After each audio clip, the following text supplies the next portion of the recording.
ahead and put your knees up so that we can get you ready for this.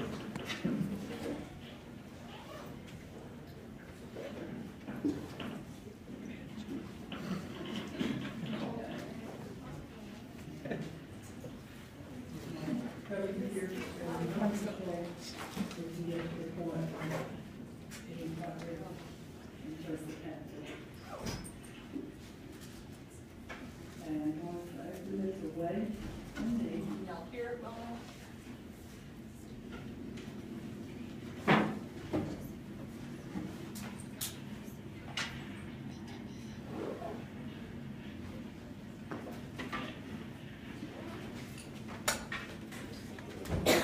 reach in, touch just the back of the strip. And I'll have to pull this back down and it will stay exposed for a little bit, but we'll get you covered back up as soon as we can. And so when I tell you, I'll need you to lift your bottom just a little bit for me. And you're touching just that outside 1 inch. And so keep your legs up right there. And now I'll just dispense with this drape. And at this point, I'm also going to move my equipment over so that I will have everything where I need to have it. And take my unsterile gloves off, throw those away, and wash my hands. And now I'm going to pick up my sterile gloves and get those on.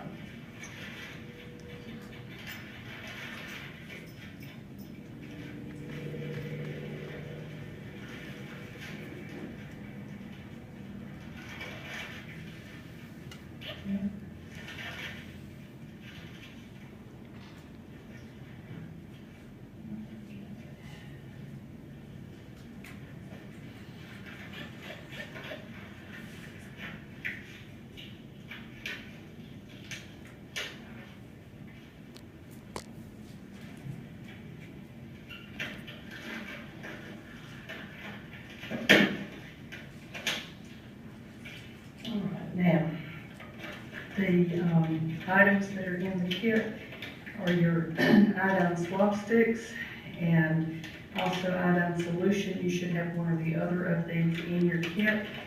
And I've included these in the kit for demonstration purposes.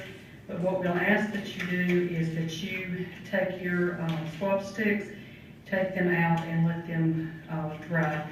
And so that way we don't have any of the iodine on the mannequins. These I'm going to take and sit up. You know, everything in here is sterile, so I can touch all of this. And I'm going to sit these up just in the end right there. I'm going to go ahead and put this on my sterile field. Now, some kits come with cotton balls and a set of tweezers, so you can use these to clean with. I'm not going to use those at this point in time, so I'm just going to dispense with the tweezers since I have the swab sticks. Now, I'm also going to have my sterile water that I'm going to inflate my balloon with. And so at this point in time, I'll just keep it in the overwrap and go ahead. You can see that it is inflating easily. You put all the fluid in it, and then you will see also that the fluid will back up without me doing anything because of the pressure change in here. And so it's deflating, there's no cracks or anything in the balloon. And I can just pull it back like this to make for sure that it's completely deflated before insertion. If you have any extra air in it, I think this one has because I've utilized it a little bit. You can take this loose if you need to get the air out of it because you really just want just liquid in there, which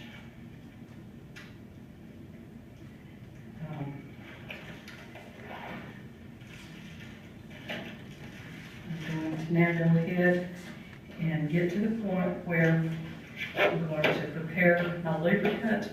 I would make sure that I had taken that and put right here so that I would be able to allow my catheter end to be immersed in the lubricant before I go and put this in the patient.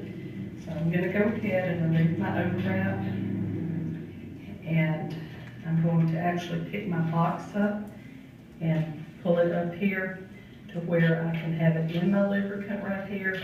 And I'm just going to lay that down for just a second.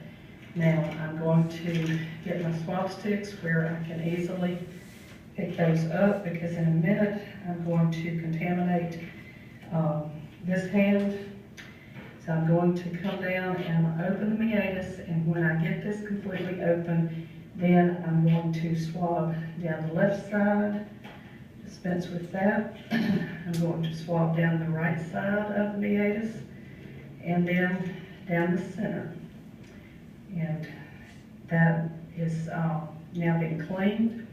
This has been lubricated, and at this point, I'm going to insert this into the cleaned meatus while I am still holding back on each of the labia on either side.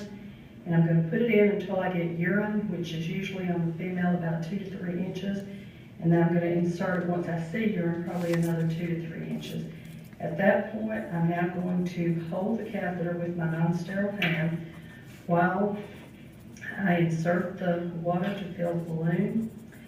And then, once it's completely inserted, I'm going to keep pressure on the syringe plunger as I then tug back on the catheter to see that the balloon is seated. And at that point, I'm going to, while I still hold pressure, I'm going to disengage the syringe from the catheter port there. At this point, my sterile catheter has been inserted, and I will want to bring this over, put the leg down, and we'll end up taping this to the patient's thigh. Every tube has a little bit of a particular curvature to it, and we want to make for sure that the bag is below the level that the patient has in terms of their height. So I'm going to put a piece of tape here on the inside of the patient's thigh, and then I'm going to take another piece of tape, and I'm going to take this to the tubing and then back to itself so that it holds the tubing securely, but it's going to keep it from digging into the patient's leg. And I'm going to take this across the other piece of tape that's on there. And that way there's some play in this so that it can be a little freer for the patient. Now I'm noticing that where I have it taped is pulling kind of a little bit here, so I'm going to have to readjust that a little bit and bring it up. So my first piece of tape is a little bit low. And so It sounds like that on your person. I'm going to now know that I have enough area here so that it's not going to pull too tightly. And at this point, I can take all of the kit and clean off this off of the bed. If there were any betadine in there or anything at this point, it should be on my drapes. I'll be able to remove this, put the patient's other leg down, and then I want to make for sure also not only to cover the patient for warmth and for privacy, but to make sure that there are no dependent loops hanging to where this will loop back around and stop draining correctly. And so I want to, now that I've got it set on the patient's leg, I want to come back and make sure that if I have any loops, they're looped up here on the bed and they're not hanging down. Now, in actual hospital beds, you may be hanging this way down on a lower area like this. But on this, we have to work with the stretcher that we have, and so you'll see that I've hung it way down on the side, and also that I have used a little rubber band and the tubing guard right here to be able to keep any loop right up here on the stretcher itself. And so I'm just clipping that to the sheet, and that way it'll keep from having a dependent loop hanging down. All right, Ms. Doe, you've done very well, and I'll be back on later to empty that, and we'll get you ready for some other things. Thank you very much. Yeah, I'm taking some over Thank into you. After our mail. session, and I'm looking up the orders. Okay, so I don't have to reach in. There again, I would be doing all the checking and everything.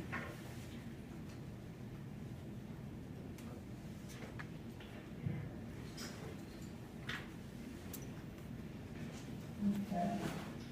And now, I'm going to go ahead and pull you down back to expose the lower area. And I'm going to go ahead and wash my hands and get ready to reach in and pull out my sterile gloves. To the side. And also, I'm going to reach over and pick up just the outside edge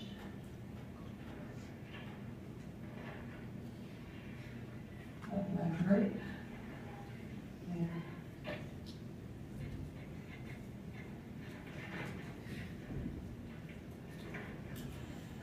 And in this case, my under tab, I can use this, or I can dispense with it, and I'm going to choose to dispense with it under the,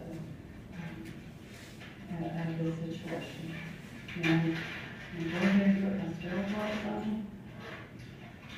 But before I do, I'm going to move my entire box over here so that it's close to where I'm going to need it.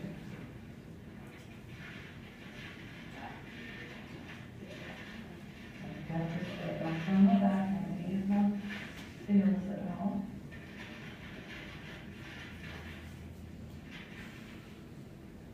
And now, I'm going to step back and put on my sterile gloves.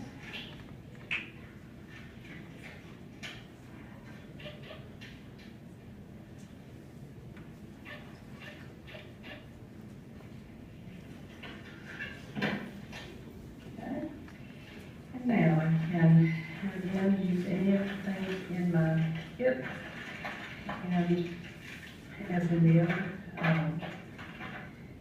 demonstration, I do have the iodine sticks, in this case, that have been dried out, and that's what we have to use on the mannequin. We also, this is how yours should probably be, bigger alcohol or iodine swabs that will be in a package like this, so you need to open them and allow them to dry before you check out.